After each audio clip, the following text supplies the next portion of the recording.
senhora presidente, senhores vereadores, vereadoras, bastante presente a imprensa, eu vim aqui esclarecer, caro vereador, que você estava presente quando a gente foi decidir. Era o último dia, o último prazo era aquele. E nós não mais escondida não. A gente estava com o advogado do lado, o advogado da Câmara estava, e também a gente ligou para a presidente, ligou e perguntou se podia, ele falou que podia. Então, foi tudo na legalidade. Eu acho que você queria que não viesse nada, porque se não fosse naquele dia, o prazo se encerrava. Certo? A gente procurou as emendas, mas ela não estava.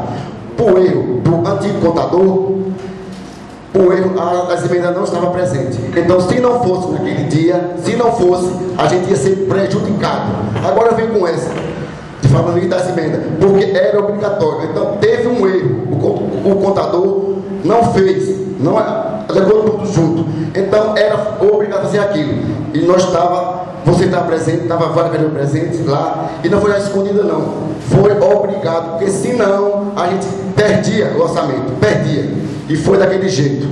Porque nós perdíamos, não sei por que você está falando isso.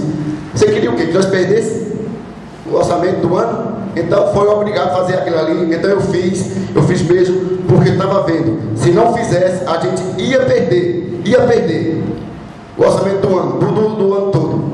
Então eu fiz de coração mesmo, porque eu sou agendense e não queria ver perder. Até o mais prejudicado seria o executivo. E ele não falou nada.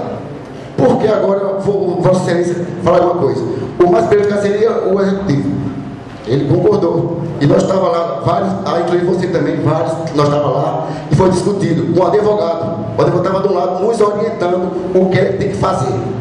Então, caro amigo, então outra coisa também.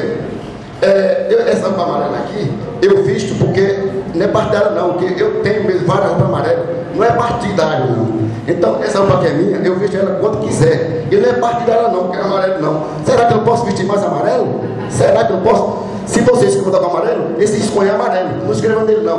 Muito obrigado.